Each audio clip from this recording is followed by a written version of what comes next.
Something's brewing in Pakistan. This is the story of how Pakistan is trying to survive its own history. One law, one border, one handshake at a time. In the heart of Pakistan's power corridors, one name now echoes above all others: General Asim Munir. Meet the man at the center of it all. He is the nation's army chief, a former head of its formidable intelligence agency, the ISI. Known as the Quiet General, his influence is now the loudest in South Asia. But this isn't a story of a military takeover in the traditional sense. He's not overthrowing a government, he's rewriting one from the inside out. The instrument of this change is a new constitutional amendment, the 27th. It grants him unprecedented authority over all branches of the armed forces, consolidating power like never before. It provides blanket protection from prosecution, placing him above the law. And critically, it extends his influence deep into Pakistan's judiciary, blurring the lines of power. There are no tanks rolling through the streets, no state of emergency or public curfew.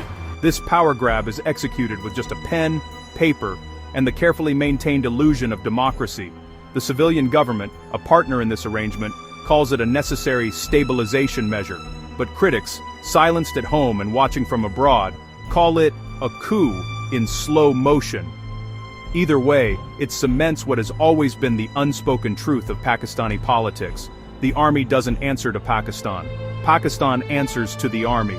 For decades, Pakistan's power map has been a complex illusion. A civilian government on the surface, with the generals pulling the strings from underneath in a so-called hybrid regime. Now, those layers are gone. The pretense is over. The military is both the mask and the face of power. But to understand this move, you must understand the motive. Munir isn't chasing personal glory. He's chasing national stability, on his terms.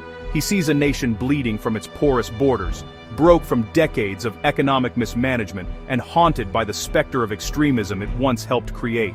From his perspective, when you're surrounded by chaos, absolute power doesn't look like tyranny. It starts to feel like protection. This formalization of military oversight marks a pivotal moment. The 27th Amendment effectively dismantles the separation of powers, a cornerstone of modern democracy. By giving the military establishment influence over judicial appointments and legal proceedings, it raises profound questions about the independence of Pakistan's courts. This isn't unique to Pakistan. Other nations in the region have seen similar erosions, where security imperatives are used to justify undermining democratic institutions. The trade-off is clear: the promise of short-term stability in exchange for the long-term corrosion of the state itself. It's a high-stakes gamble on a predictable future. Which brings us to the next chapter, and the border where Pakistan's fears are born and reborn every decade. This line, etched in steel and suspicion, cuts through villages, mountains, and a shared history. This is the Durand Line, drawn in 1893 by a British civil servant, Sir Mortimer Durand. It was a geopolitical scalpel designed to create a buffer zone against Russian expansion. But in doing so, it sliced through the heart of the Pashtun homeland, dividing tribes and families. Afghanistan has never formally recognized it. For Pakistan, it is an international border, disputed ever since. And it's not just a line on a map, it's Pakistan's open wound, a source of perpetual insecurity on its western flank. In October 2025, the wound bled again. After a period of simmering tension, clashes erupted. Pakistani airstrikes hit Afghan border towns. A swift and brutal response after militants crossed over and ambushed multiple security posts. The Taliban government in Kabul, furious, accused Islamabad of a blatant violation of its sovereignty, a reckless act of aggression. Pakistan fired back with its own accusations, claiming Kabul was deliberately harboring the very terrorists who were killing Pakistani citizens. And the truth, as always in this part of the world, lies buried under the debris of accusation and counter-accusation. The Taliban's return to power in 2021 was once seen by some in Islamabad as a strategic victory. But it didn't bring Pakistan security, it imported instability. Groups like the Tehrik-e-Taliban Pakistan, or TTP, an ideological cousin of the Afghan Taliban but a sworn enemy of the Pakistani state, found renewed safe haven just across the porous border. From these mountain sanctuaries, they plan, regroup, and launch attacks. Every bomb blast in a Pakistani city feels like an echo bouncing off Afghan cliffs. International partners, wary of another regional firestorm, urged restraint. Qatar and Turkey tried to broker a ceasefire, But peace in this region lasts about as long as the ink on the agreement. The trust deficit is too deep, the grievances too old. For General Munir, this perpetual border crisis is a political asset. It is the justification for everything: the budget hikes, the constitutional changes, the new security powers. He points west and says, "See, this is the threat. This is why we can't afford weakness." And most Pakistanis, exhausted by decades of explosions and funerals, nod in reluctant, weary agreement. The border with Afghanistan isn't just geography, it's Pakistan's mirror. Every time it looks west, it sees the reflection of what it fears becoming.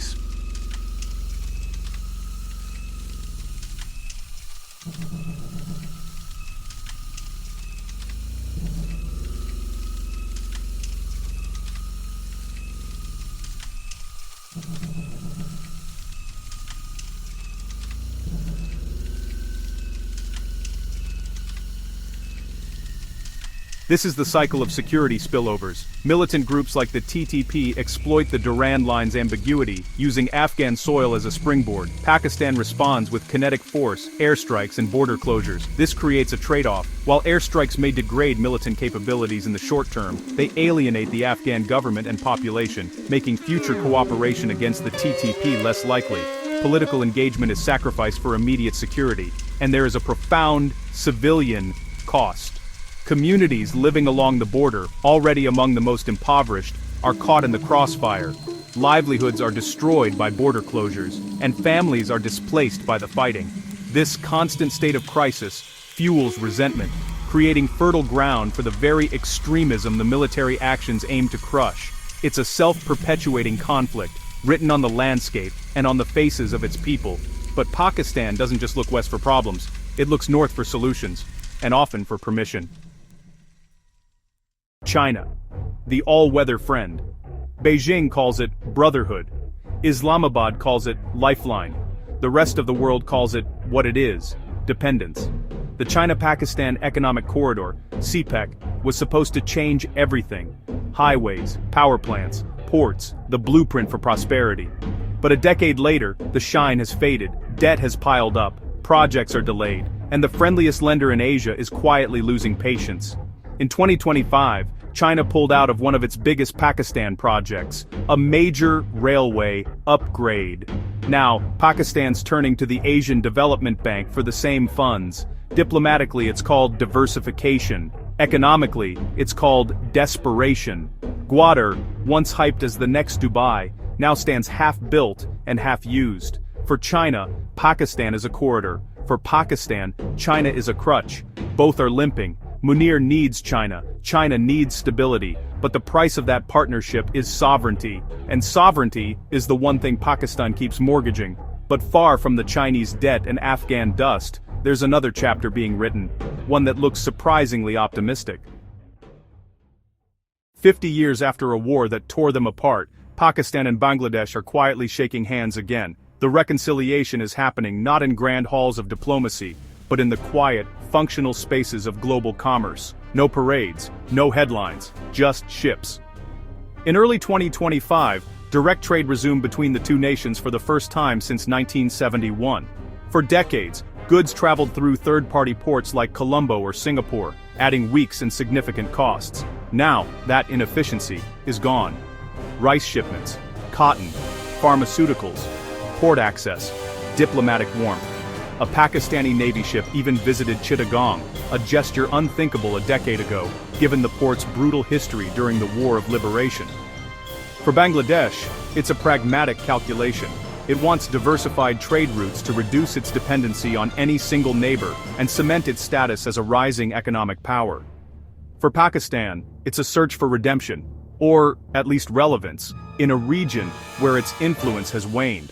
Both see clear economic benefits. Neither forgets the past.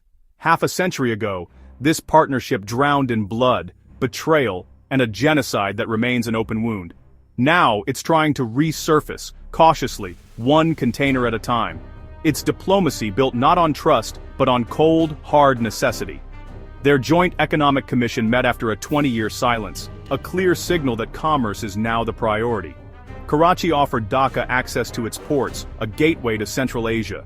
It's a small but deeply symbolic move. Pakistan, long defined by its troubled western border, is finally looking east, just as the West keeps burning.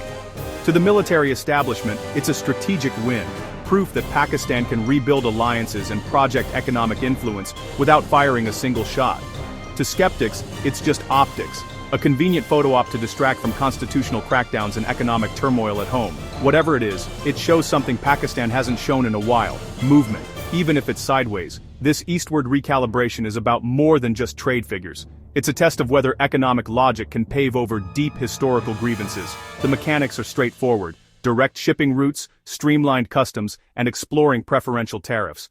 But the political gains are more complex.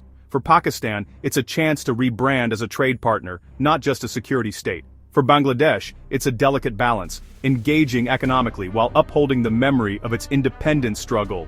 Full reconciliation remains impossible without an official apology from Islamabad for the 1971 genocide, a step Pakistan has never been willing to take. This rapprochement has a hard ceiling, defined by memory. Step back, and the pieces fit.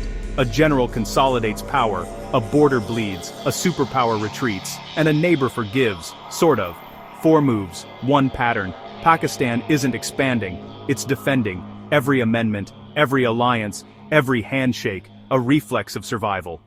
Because for all its rhetoric, Pakistan isn't chasing dominance, it's trying not to disappear. Power, fear, bargain, reinvention.